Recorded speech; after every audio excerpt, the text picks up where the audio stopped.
the DraftKings Daily Trot. I'm Jason Gilbo, JGilbo11, taking a look at tonight's 15-game slate on DraftKings. Run through some hitters that I like. If you want to find FanDuel or pitcher, you can take a look on our video podcast page for MLB. Diving right into it here, we got the Reds and Pirates in the first one, Jameson Taillon versus Anthony Discofani. It's in PNC Park, so not a huge park factor bonus for any of these hitters. Actually, a downgrade. In Taillon Discofani, I mean, two slightly above average right-handed arms at this point, and you're looking really probably to stay away for the most part from this game as far as run potential goes. There are obviously some nice bats that can catch your eye as far as prices go. Billy Hamilton, always some stolen base upside at 4.2 there. Not a big fan of the Votto and Duvall price tag. It is a tougher matchup, tougher park to hit in. And Andrew McCutchen on the other side, 3,400, but obviously given his struggles this season, the fact that he's been down for most of this year is kind of sort of bumming me out at this point. And I think 3,400 is about as low as his price is going to get in a matchup where it's not too bad, but it's not great either. At most, he's a GPP play just because I think, you're looking at him. He hasn't been consistent this year. He is still pretty cheap. You obviously know he still has some upside. We did see that about, a week and a half ago. So he is in play, certainly. Polanco, Marte, obviously, are more expensive Pittsburgh outfielders.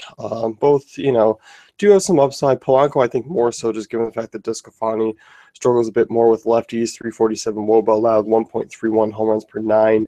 But outside of that, you're not really looking at a lot of guys from this game. Giants and Nationals, next one here, Jeff Samardzija versus Gio Gonzalez. And Gio Gonzalez puts some of the Giants' right-handed bats in play. Obviously, Hunter Pence at 4.4 is an intriguing option. Buster Posey, 4.5, a little expensive for a catcher, but given his success against lefties, I don't mind it. Gio Gonzalez can be good at times, but he's pretty average against right-handed bats. I mean, going back to last year, 323 WOBA allowed to righties, kind of average hard ball rate right around 32%. Doesn't give up a ton of home runs, but still definitely possible.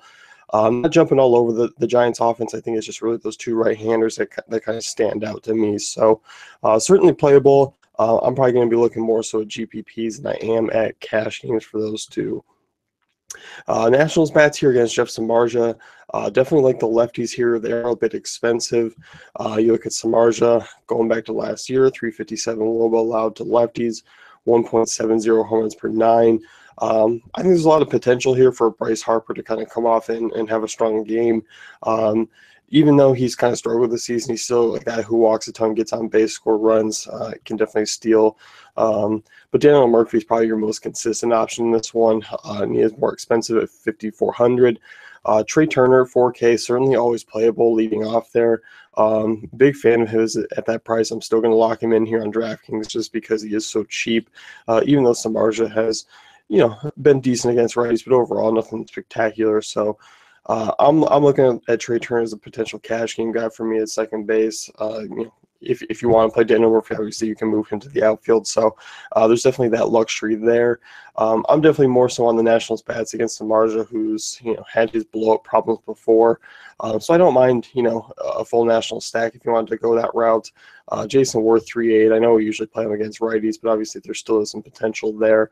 And even a guy like Wilson Ramos and Rendon in play if you're looking to stack. But other than that, they're a little expensive for me as far as one-offs go. Indians and Yankees next here, Josh Tomlin versus Michael Pineda. And I think the Indians' bats are really enticing here. It's the first time in a long time that they're actually priced down from what they were in the past. So I'm definitely going to be taking advantage of this. You look at Pineda. He's a guy who struggles giving up the long ball. His average against lefties, 329 WOBA allowed, 1.16 home runs per 9 going back to last year. You even look at righties, 328 WOBA, 1.45 home runs per 9. So I like the prices of a lot of these guys here. They're definitely very enticing to kind of use in cash and GPPs. And I do think the fact that there is plenty of upside and the fact that Vegas is kind of limiting them a little bit as far as the run total goes, you can take a look just because Pineda has been good, has been bad at times. I mean, we've seen the Pineda blow-ups. We've seen, the multiple home run games Givens up. So I don't mind looking at this front half of the lineup. And I think because the prices are so low, I'm kind of passing on the back end. I don't need to really look at a Rajai Davis. Chisenhall 32 is certainly intriguing. Nyquin at 3,900 is about the lowest we've seen him in a long time. I don't mind him there. But I'm certainly am looking at that front half with a lot of that power. Jose Ramirez, not really a guy who I'm looking to use tonight. So really just kind of limiting myself to those bats there, and I think it's kind of an intriguing option, especially in Yankee Stadium with that friendly ballpark. As far as attacking Tomlin on the other side, I'm not really looking to do so. Tomlin's okay against lefties. Obviously he gives up a little bit of a home run rate, 1.68 home runs per 9. So there is some home run potential there, but also holding on to a 251 WOBA going back to last year. So this lineup could be potentially very bad if Teixeira comes out again, just because you're looking at Gardner, Ellsbury, McCann, basically the front three, and then it's a lot of nothing going forward. McCann at 3-1 certainly intriguing if you want some kind of a high upside home run potential type play. The Ellsbury Gardner duo, something I'm not really intrigued with. I think the Yankees are kind of unappealing DFS team at this point in time.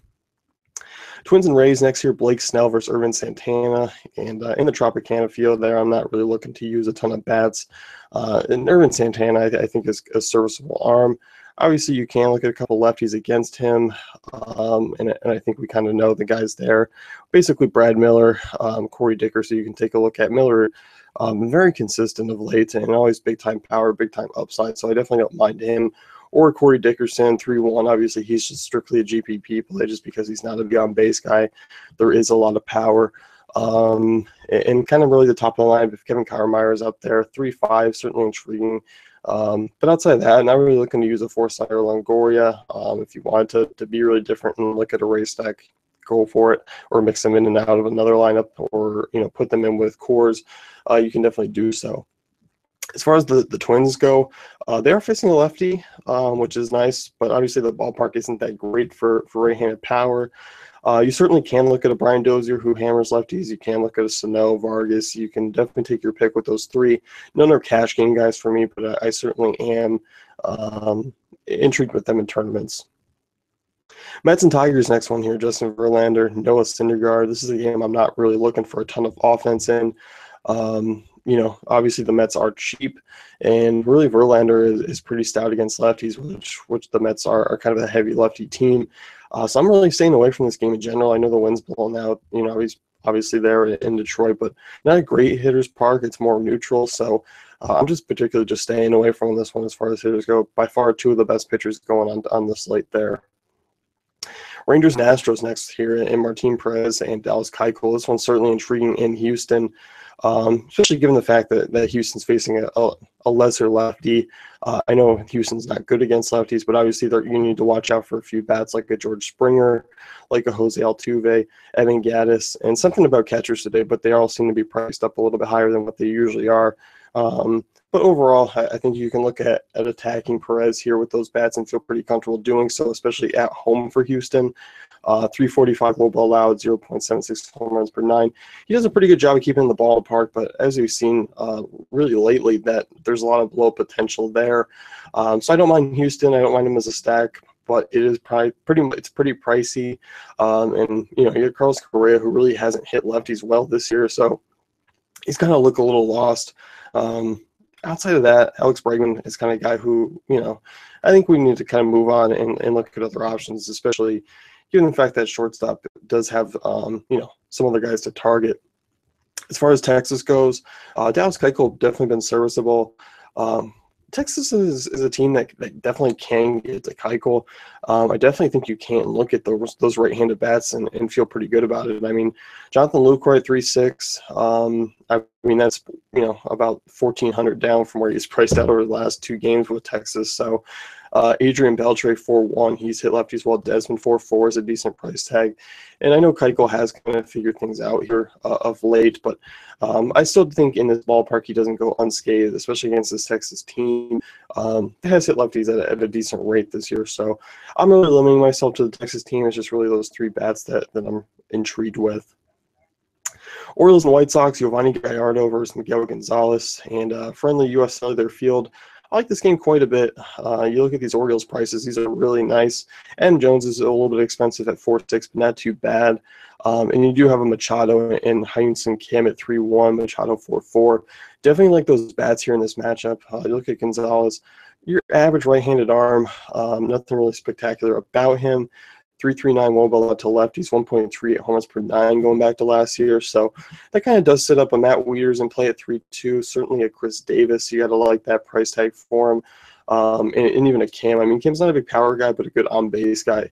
And if you are looking to stack, he adds a nice value piece to it. So if you're looking against right-handers, Miguel Gonzalez is kind of pretty average as well, 3.20 wOBA, 1.110 home runs per nine. So definitely could see some pop coming out of that Baltimore side tonight on the road. As far as using White Sox, I don't mind the lefties here. I don't mind using Justin Morneau or an Adam Eaton, Melky Cabrera. I think these are certainly intriguing options against Gallardo, who's allowed a 3.48 wOBA to lefties, 1.13 home runs per nine. So certainly intriguing from that White Sox side as far as the lefties go. But outside that, I'm not really looking to use them, just given the fact that they're remaining consistent. I mean, Todd Frazier always in play for his home run upside and GPPs, but that's definitely about it. Blue Jays and Royals next. Dylan G versus Francisco Liriano. Liriano making his debut with Toronto. Interesting to see how this goes. This Royals team, they are decent against lefties. They don't strike out a ton. Liriano's a guy who hasn't really pitched well on the road this season. PNC Park's been the one that thing that kind of backs him. So interesting to see how he does, especially in the AL. I'm also curious as far as, using some of these bats. I mean, Cuthbert at 3K, certainly intriguing given he's hit lefties very well. Salvador Perez at 3.1. I don't mind some of the backing guys like Apollo Orlando. You can definitely see that pay off in GPPs at times, especially at their cheap price tag. I'm not really looking to use an Escobar or Hosmer Morales you can take a shot with. So definitely look at some of the righties there. Not my favorite game to target, especially for the Royals, but certainly in play. And on the Toronto side, obviously the front four are very expensive, and even five, Tulowitzki's up there now. But given the fact that they are facing Dylan G, it's deservingly so. Not a great ballpark to hit in, but I do think Toronto does have a great matchup. 3.90 wOBA out to lefties. Since last year, 1.45 home runs per nine for G. So obviously a guy like Michael Saunders comes into mind there, given the fact he's kind of the only notable lefty. But even righties hit him at a good rate, 1.58 home runs per nine, 3.41 wOBA allowed since last year. So you feel pretty comfortable using Jays here, but they are expensive, and it is kind of the usual names there. Joel De La Cruz, Jaime Garcia, Cardinals and Braves. This one not really a tremendous matchup for the Braves. I mean, obviously Matt Kemp against a lefty is always intriguing. 4,800 is a little bit pricey though. And after that, I think we can move on to the Cardinals. Matt Carpenter due back, so you got to like that here. 4.6 him leading off against Joel De La Cruz. Obviously, you expect the Cardinals to kind of come out and produce a lot of runs here with him back in the lineup. And then after that, the price tags are very nice. I mean, Brandon Moss is a little bit out of the price range, but if you did want to spin down to a Matt Adams at 3,900, I don't mind that. Holiday and Piscotty at intriguing price tags against a bad right-hander. So for me, I think you can look at this Cardinals team and use them comfortably. I do think they're worthy of a stack as well. So they're definitely cash game viable. Certainly in the runnings for GPPs because there is some upside there, and it is good to see Carpenter back. That lineup does look a lot better. So certainly a friendly matchup there. Obviously Busch Stadium, not the greatest park to hit in, but don't mind it. Another Coors slate here. We got Jorge De La Rosa versus David Phelps, and two bad pitchers here, and this is something that's certainly intriguing on both sides. I think overall the Marlins prices are priced up, of course, facing a lefty. JT Realmuto, 4,300, not bad for a catcher in Coors, who's hit lefties well. I definitely don't mind that. Prado definitely priced up at 5.1. Stanton, Ozuna, obviously great success against lefties. They're all certainly in play, and they all can be worked in and out of the cash games if you want. It's something I don't make a huge priority, especially in the first game in Coors, but obviously Stanton, Ozuna definitely kind of draw the eye and will draw some ownership even at their high price tags. So I definitely don't mind it against De La Rosa. You look at De La Rosa's numbers, 3.44 wOBA to righties since last season, 1.17 home runs per nine.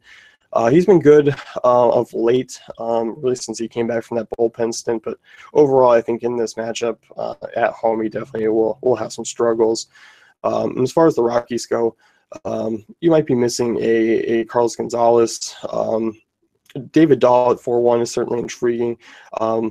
But even if Gonzalez plays, I mean, 5-6 is very expensive. Arenado at 5-2 is also very expensive. Blackman 5-4. You always know what you're kind of getting, and it's always kind of the same guys here that we're looking at for this Rockies team.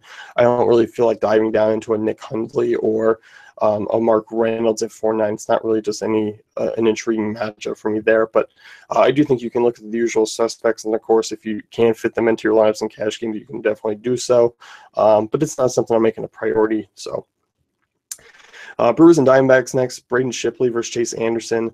I like the Diamondbacks bats here. Back at home against Chase Anderson, who reverse splits guy. Really has not been good. 365 WOBA, 1.53 home runs per 9. Just faced the Diamondbacks. So I'm looking at Goldschmidt here at 4.7. I think that's a reasonable price tag for him.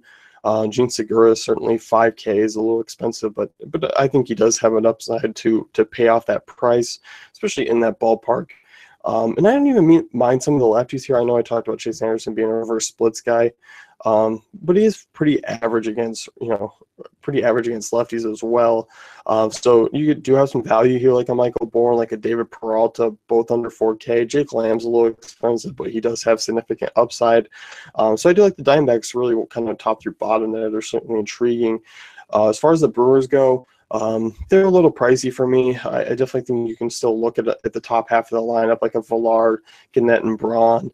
But outside of that, it's kind of a bad lineup to really target. But obviously, the front couple guys do have some upside in that ballpark against an inexperienced right-hander who is coming off his good start there and maybe can figure out the Brewers in his third start. So obviously, I'm not putting a ton of stock into it, so I don't think you should either. Cubs and A's next here. Dylan Overton versus John Lester. And for me, definitely look at some of the Cubs bats here against the lefty. Fowler, 4-4 is certainly intriguing given his success against lefties. Obviously, you can downgrade the Cubs bats as far as the ballpark goes, but still projected for about 5 runs. So certainly something I'm looking at. Chris Bryant against a lefty is always something to consider, especially given Overton basically not being able to get anybody out in such a low ground ball rate, giving up a ton of homers. Zobrist at 4.3, Javier Baez 4.7 is expensive. No way I'm using David Ross. He'll be behind the dish at 4K, even though he is facing a lefty. If he was below 3,200, sure, I'd take a look at him as kind of a punt catcher, but there's a lot of other punt catchers that are better hitters, so you can definitely go elsewhere. But overall, Javier Baez is certainly an intriguing option. Zobrist 4.3 as well. Outside of that, it's kind of just the usual right-handed names that hit lefties well. As far as the A's bats go, I'm not really looking to use anyone here. The only one that really catches my eye is obviously Danny Valencia with his success against lefties. I don't mind that at 3.9 if you want to do that in GPPs. But obviously Lester, above average left-hander, not really looking to target him tonight. Red Sox and Dodgers, Scott Kazmir versus Stephen Wright, and this one's really not an appealing matchup for me. One, you can take a look at Justin Turner, 4.7. I don't mind that. Lefties, I mean, this Dodger lineup is pretty heavy with them, and lefties, I mean, tough to hit against Wright, and that's something that obviously, you know, is going to be troublesome. I mean, he's only allowed a 277 WOBA going back to last year. Doesn't allow a ton of home runs. I'm not really on the Dodgers bats here. As far as the Red Sox go, I don't mind some prices like Alexander Bogaerts at 4.6. Hanley Ramirez due back in the lineup if he's in. 4.1 certainly intriguing, just because Kazmir hasn't really been great this year, but more average against right-handed bats. So I don't really mind targeting against him. There's a slight upside as far as the home runs go, but not a great ballpark there at night. Red Sox offense on this West Coast trip hasn't really been something I'm jumping all over as far as home run potential, but outside of Hanley at that price, I'm okay with it. So overall, that game's not really an appealing offensive one. Next one here, Angels and Mariners. Felix Hernandez versus Tim Lincecum, and obviously the Mariners bats are going to jump out at you here. Love the value that opens up right off the bat here with Aoki and Smith, both 3,700. Obviously, you look at Lincecum, and you know, against lefties. It really hasn't been great this year. It hasn't been great against righties either. So you can really look 1 through 6, 1 through 7, and do some damage against Lincecum. I love these bats quite a bit. While Nelson Cruz isn't facing a lefty, he is facing a bad right-hander at 4,300. Definitely like that in the middle of the lineup. See or Cano, obviously a popular play. So I like the Seattle bats here. I like him at home in this ballpark, but that has been actually pretty friendly for home run potential. And so is facing Lincecum. So definitely certainly in play. The Angels side, I really don't want to have anything to do with. I know Felix Hernandez hasn't really been himself this year, but he's always kind of had the Angels numbers, and I don't really feel the need to kind of dive down and use those bats in a bad matchup or even pay up for 5-2 for Mike Trout. So I'm definitely staying away there.